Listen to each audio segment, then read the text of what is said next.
Director कुटुंब care multi speciality hospital.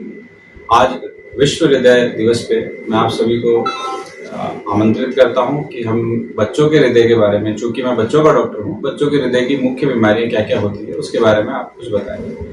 तो काफी बार आपके सुनने में आया होगा कि किसी प्रेग्नेंट महिला की सोनोग्राफी हुई और कहा गया कि दिल में छेद है। तो इस दिल में छेद है कि इसका क्या मतलब है? तो दिल में छेद का बेसिकली ये है कि जो हार्ट के हमारे दो पार्ट हैं, लेफ्ट एंड राइट। तो जो लेफ्ट पार्ट है उसको बॉडी में सप्लाई करना है और जो राइट पार्ट है उसको लंग में सप्लाई करना है ताकि ऑक्सीजन हमें मिलती है। अब इस पूरे सर्किट में कहीं में भी कोई गड़बड़ होती है तो उसे दिल में छेद बता दिया जाता है। तो दो तरह की बीमारियां हैं, एक में ऑक्सीजन नहीं मिल रही है और दूसरे दिल के छेद में बॉडी को सप्लाई नहीं मिल रही है। तो ये दो बीमारियां। दूसरा एक आपने और सुना होगा काफी बार कि उस फलाने बच्चे को हृदय का दौरा यानी हार्ट अटैक आया है, जो कि हम मुख्य सुनते हैं कि 40 साल के बाद मिलते हैं, सुनने में। तो एक बीमारी होती है कावासाकी डिजीज। ये एक बीमारी है जिसमें बच्चों को बड़ों की तरह दिल का दौरा आ सकता है। अब इस बीमारी के बारे में मुख्य लक्षण क्या होते हैं? पहली चीज तो ये ज्यादातर 5 साल से छोटे बच्चों में होती है। जी हाँ, 5 साल से छोटे बच्चों में दिल का दौरा आ सकता है इस बीमारी का।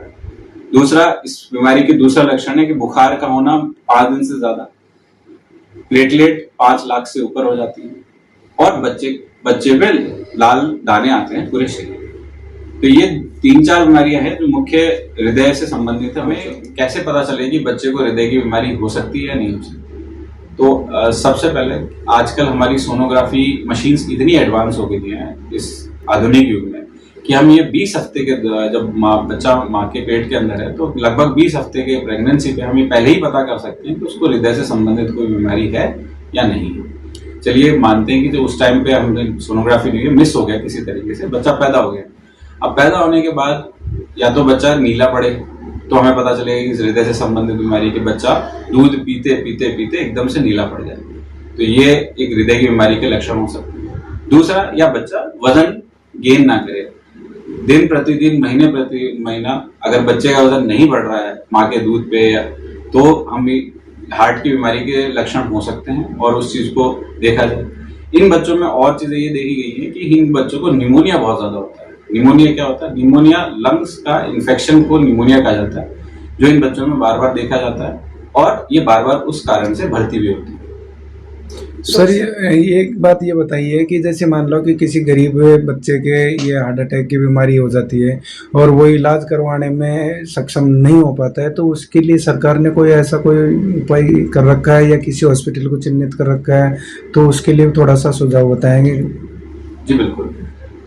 हमारे पूरे भारत राज्य में पूरा जो एक योजना का आयोजन हुआ था, आयुष्मान भारत योजना, उसके तहत हमारे राजस्थान में माँ योजना उसी का एक पार्ट है, जो इसके तहत इलाज निःशुल्क जन आधार कार्ड से इन बच्चों को उपलब्ध है, जिसमें काफी सारे सेंटर्स राजस्थान में free of cost even heart surgeries तक बच्चों को प्रोवाइड कर रहे हैं। ऐसे बच्चों का इलाज आज की तारीख में 80% तक राजस्थान में फ्री ऑफ कॉस्ट हो रहा है। तो क्या ये आपके हॉस्पिटल में भी ये सुविधा लागू है? जी बिल्कुल। इन बच्चों को 2 पार्ट में इलाज की जरूरत पड़ती है। एक स्टेबलाइजेशन, यानी बच्चा किसी बीमारी के साथ आया, उसके जो लक्षण है जैसे तेज बुखार होना, निमोनिया होना, ऑक्सीजन की कमी होना, तो यानी क्रिटिकल पार्ट यानी आईसीयू का पार्ट। तो उस आईसीयू के पार्ट को स्टेबलाइजेशन करने में हमारे यहाँ पे निःशुल्क एनआईसीयू, पीआईसीयू की सुविधा अवेलेबल है जन आधार माँ योजना के अंतर्गत। फिर जैसे इन बच्चों को स्टेबलाइज कर दिया जाता है, फिर एनआईसीयू पीआईसीयू से बाहर देकर हम हार्ट के जो छेद है, कोई डिवाइस से बंद करना है, कोई सर्जिकल बंद करना है, वो भी जन आधार में निःशुल्क अवेलेबल है। डॉक्टर साहब, ऐसे बच्चों को खान पान क्या दें जैसे बच्चों की बीमारी हो ही ना? ये बीमारी ना हो, एक तरीके से ये एक्सीडेंट है, किसके साथ होगा किसके साथ नहीं होगा कोई इसको प्रेडिक्ट नहीं कर सकता। ये चीजें ज्यादातर ऐसी देखी गई कि मतलब ये खान पान से संबंधित नहीं है, ये एक तरह की बनावटी खराबी है जो किसी के साथ भी कभी भी हो सकती है। इनका हम प्रिकॉशन ही कर सकते हैं कि भाई ये चीजें पहले पकड़ ली जाए, जल्दी से पकड़ ली जाए, ताकि आगे आने टाइम में ये चीजें कम से कम हमें बच्चे को तंग करें और उसका समाधान पहले ही हो जाए।